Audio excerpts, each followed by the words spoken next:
Okay, welcome everybody. We're going to talk about Jackson Hole and Powell, but we've got to tie this all into what's happening around the globe. I'm going to start off with this. This is out of the Czech Republic, where you had the president come out and he's blaming green madness for the energy crisis and warned that the abolition of cars with internal combustion engines will only prolong the agony. I said the primary cause for the crisis was not the Ukraine war, but green fanaticism that has left European countries dependent on energy sources that cannot meet demand. They called us nuts. Many people did called us nuts. People listening to this podcast, other money managers out there with some of the positioning that we were doing for our clients over the years in regards to energy. Yeah. There's a reason why we're investing in these companies, because we knew what was going to happen. It's getting worse instead of better. French power has hit 900 euros per megawatt hour. This is a record. 10 times the price that it was last year. 10 times. Now, if you are a French company, a French manufacturer, a French business, you own a French restaurant, a French cafe, a hotel, how do you handle this? Do you think Christine Lagarde over at the European Central Bank is going to be able to do anything about this? Do you think raising rates, the ECB raising rates, will do anything to make this better? No, nothing. 10 times what it was a year before. The UK just announced that they're raising their price caps. UK's energy bills are going to rise by 80% in October. I had another story here that was discussing this, basically saying that UK pubs are going to just go under. They're saying this, but the overwhelming majority of UK, the pubs, aren't going to be able to make it. Again, self-inflicted crap. But when you have, mentioned yesterday in the podcast, you have Macron come out and give basically his own version of the Jimmy Carter malaise speech. He's basically looking to say, hey, this is the problem. Nothing we can do about it. You did it. You understand? All of you global leaders out there that wanted to be cool rather than to lead, rather than to put the interests of your citizens first. What did you do? Oh, Paris Climate Accord. We're going to hold a press conference. Right. How's that working out? Japan has now decided, guess what? This is all we can stand. We can't take it anymore. They're going to aim to bring 7 nuclear reactors back into service for a total of 17, and is going to invest in installing next generation reactors. Nuclear plants generated about a third of the country's electricity 20 years ago. It's fallen to 7.2%.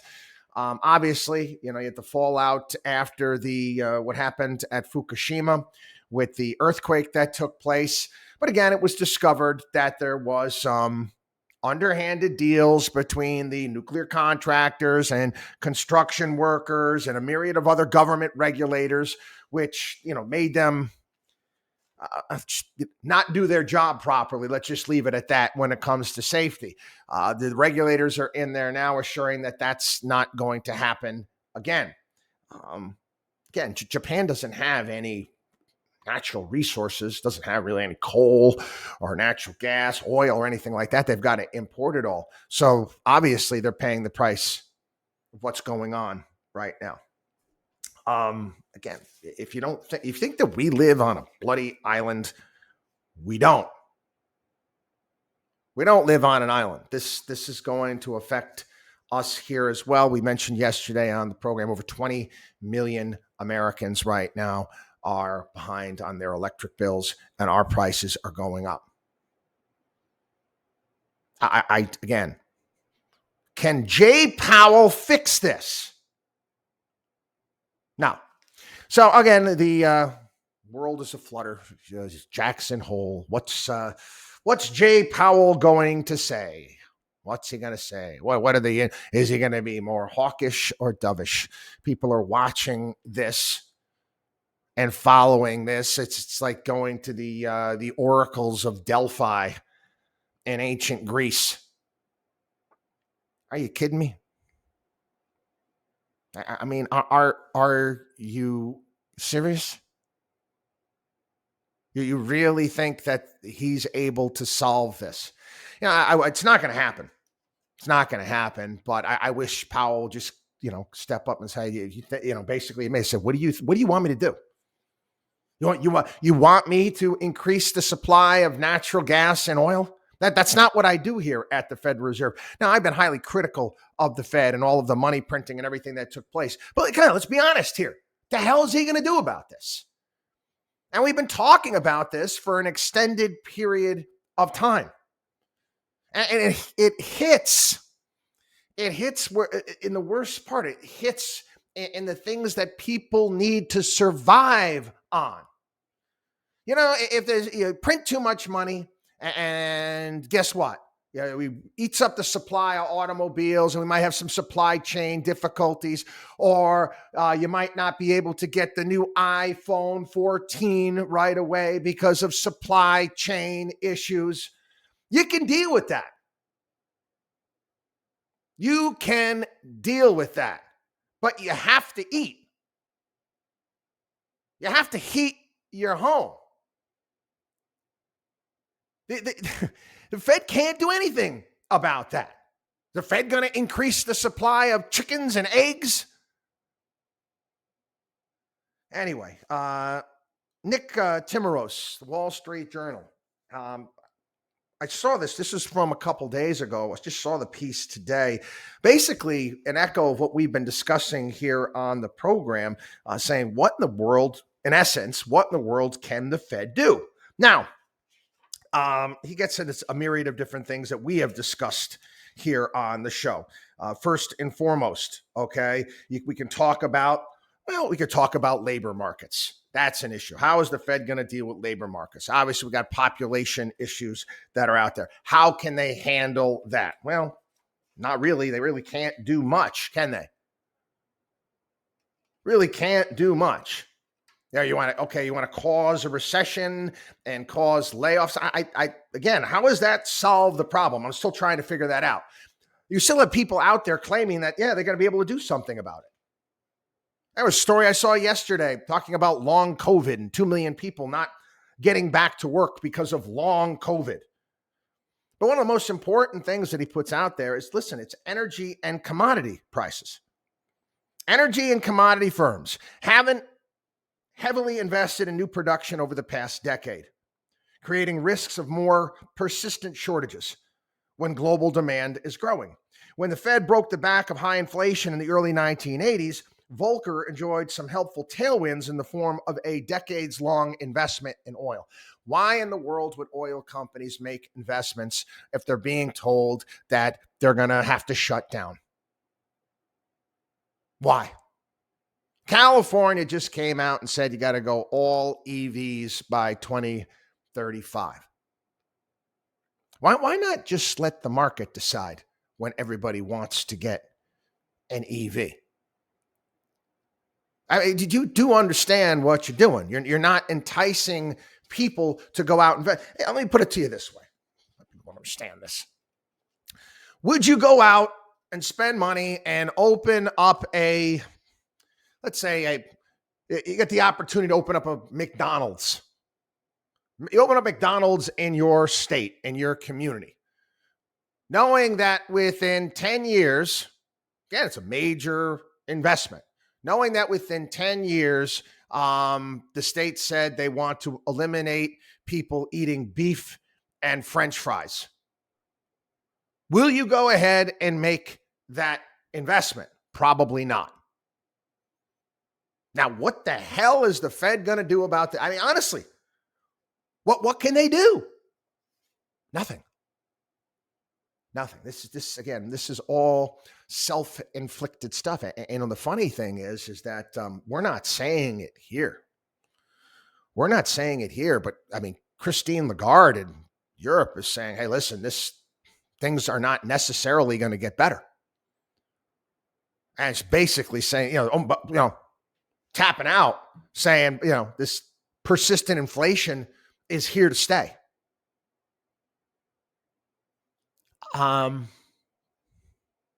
She right? Yeah. I don't see it coming down. You can talk about, Russia and Ukraine and whatever it may be. I don't see it at this point in time. Again, this is what you wanted. This is what you voted for. This is what you voted for. And this is what I fail to understand. I say people complaining about all of this stuff. Now, I know not all of you voted for this. But hey, I'm looking at the polls right now, the political polls. And again, what am I going to get myself hot and bothered and angry? What am I supposed to do? I do my job here every single day. I try to educate people the best I can. I guess Biden's poll numbers are up to, 44% approval rating. 65% chance that the Democrats hold the Senate.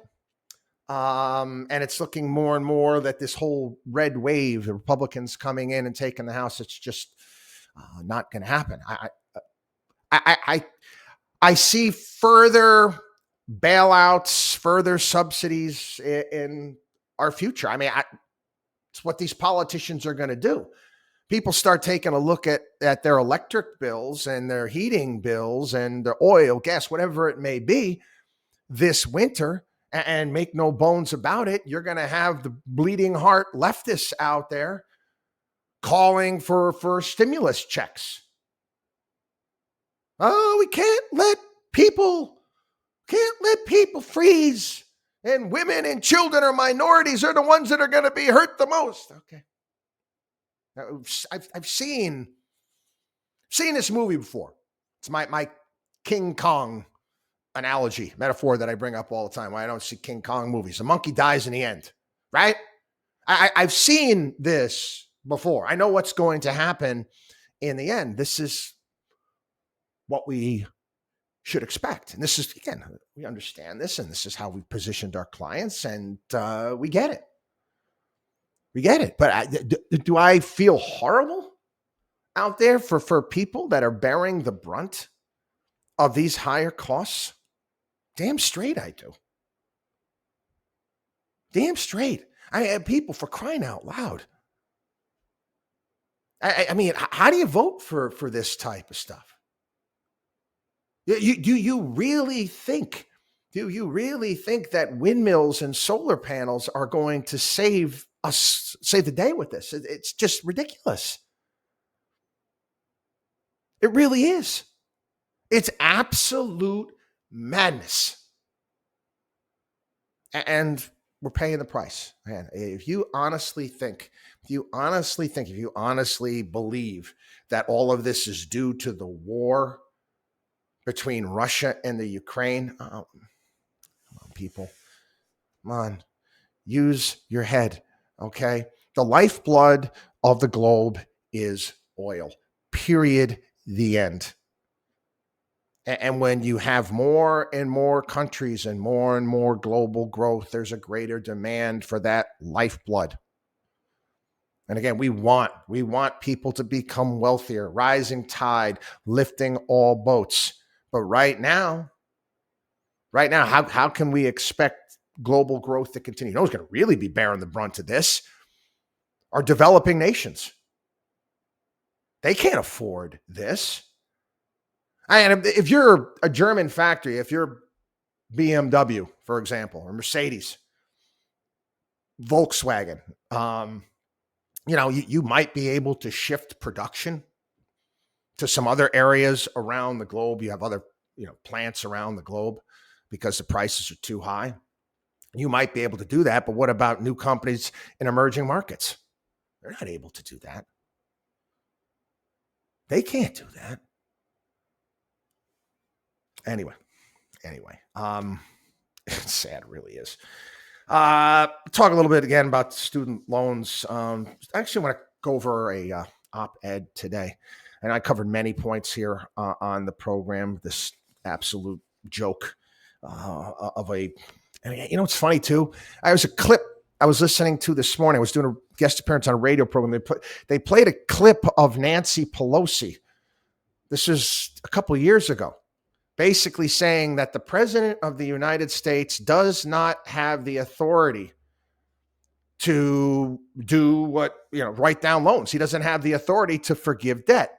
She's saying this has to be Congress that does this. And in fact, Joe Biden said the same thing, in essence, as well on the campaign trail not long ago.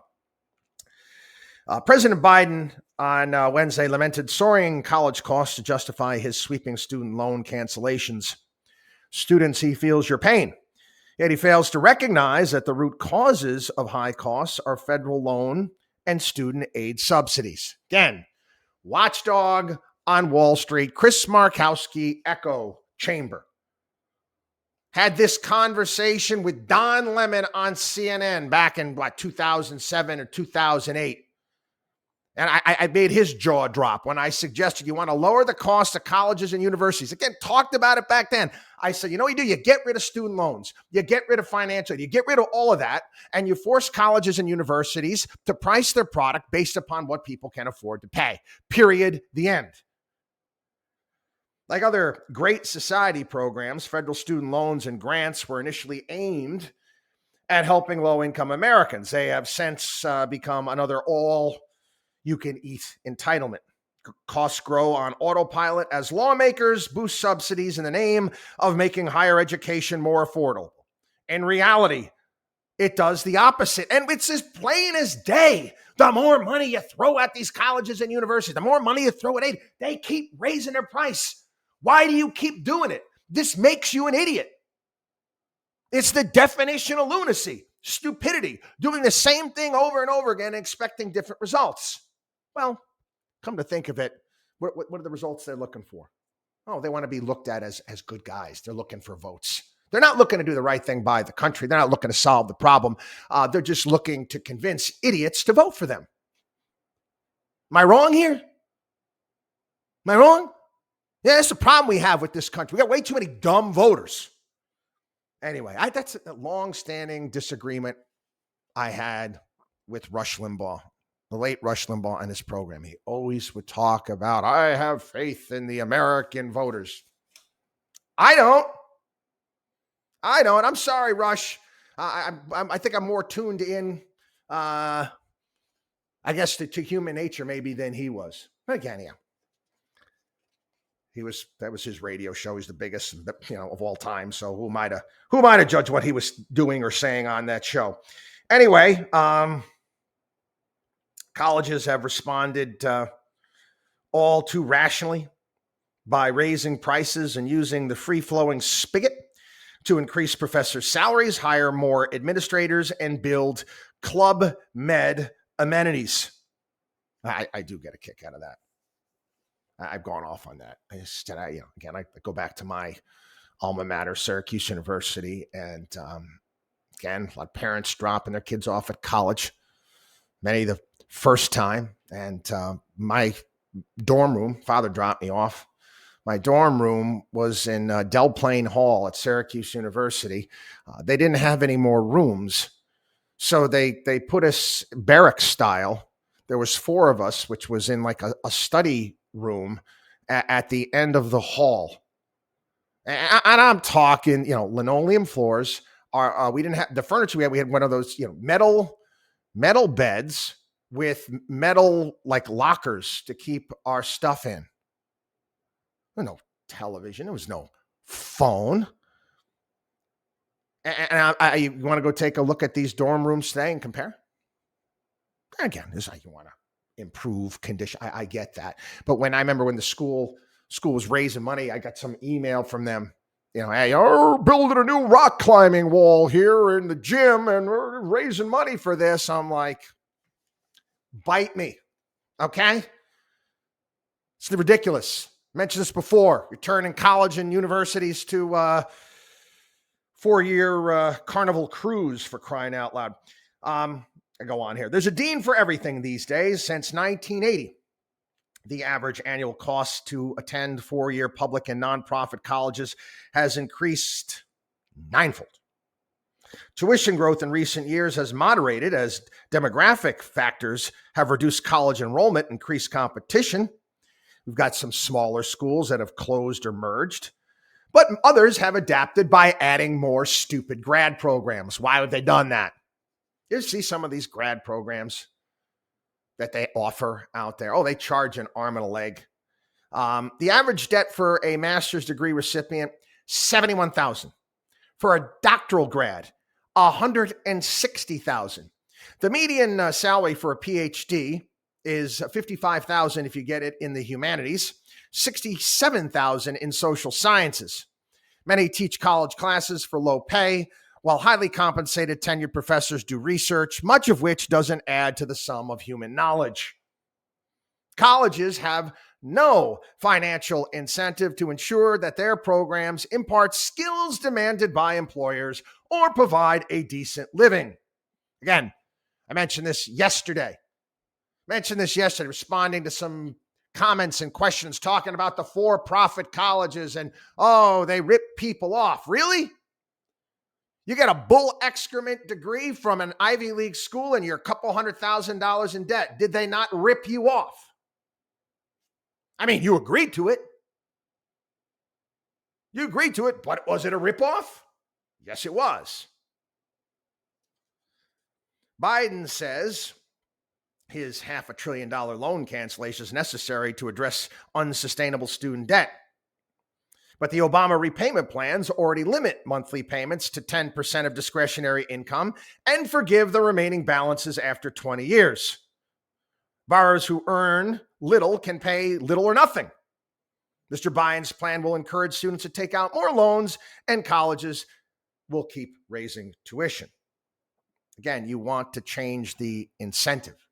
Some people have suggested that colleges and universities bear some skin in the game when it comes to loans. Again, it can't. Why do you have to go to the government to borrow money to go to Harvard? Can't Harvard lend the students the money? And I say it here. He said, you know what? Those loans should be able to be discharged in bankruptcy. Again, change the dynamic. Florida Governor Ron DeSantis called Biden's student loan handout unconstitutional. Says colleges should pay for it. Is he wrong? It's very unfair to have a truck driver have to pay back a loan from somebody who got a PhD in gender studies. That's not fair. That's not right. He then argued that universities had benefited the most from the exorbitant debt that's been taken out over the last generation. Much of the rising costs, he said, have gone towards expanding administrative offices without a discernible rise in the quality of education itself. The people that should pay for it are not the American taxpayers. It should be the universities. They should be responsible for that. If they're producing people that go deep into debt and their degree is not worth anything and they're not able to make enough money to pay it back, then that's on them. Is he wrong? To all of you people pushing, everybody's doing the right thing by the children, by the kids, going to help all these people out. Is DeSantis wrong? Anyway. Did you see this interview with Fauci? Fauci was on Neil Cavuto, and Neil Cavuto was pushing him in regards to about lockdowns and how they harmed the American people. Basically, he said COVID lockdowns have not irreparably damaged anyone. And he said he was out there trying to get kids back into school.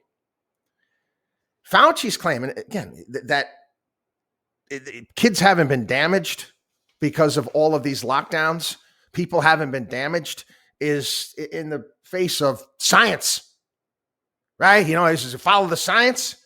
Study in Britain found that many children entering elementary school have severely underdeveloped verbal skills, with many are unable to even say their own name. According to speech therapists, mask wearing has caused a 364% increase in patient referrals of babies and toddlers. Another study revealed how mean IQ scores of young children born during the pandemic have tumbled by as much as 22 points, while verbal, motor, and cognitive performance have all suffered as a result of the lockdown. I can go on and on. One study after another. Again, going back to the first summer in the pandemic, I had it. I really what they were doing and all the shutdowns and lockdowns. And you can't do this and can't. I used to hold. I used to call it black market practices. I did. I remember talking about this on the podcast and the radio show every day. I had all the kids in the community. I would go to some park somewhere and we'd be playing ball, playing basketball, playing wiffle ball, playing lacrosse, doing all sorts of things, getting them out of the house until some busybody would come and throw us out. I didn't care. We just moved it from place to place. Anyway, but the CDC didn't let us in on the fact that the mutations in COVID basically making the vaccine pretty much ineffective. Again, stuff that we probably knew already. One more quick DeSantis bit before we go today. He made good on his promise to take action against ESG, the ESG movement, kind of like Texas just did.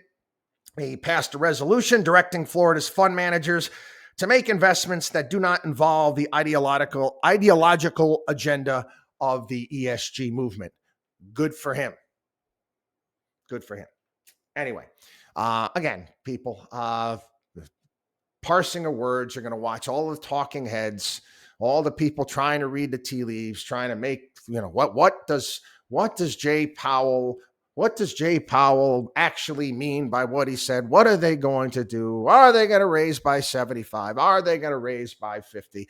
If your portfolio hinges on the Federal Reserve and what they're going to do over the short term, you're doing something wrong. That's just a reality. You're doing something really wrong. And again, I'm going to reiterate the fact, okay? He's the Federal Reserve chairman. He doesn't run the country. He doesn't make policy decisions. He doesn't handle regulations. He doesn't write the tax code. He doesn't do any of these things. The Federal Reserve is not going to go out and start drilling for more natural gas or more oil. Again, these are the decisions that we made. And the old saying, it's our bed, we made our bed, we're going to have to lie in it. WatchDogOnWallStreet.com. Have a wonderful weekend.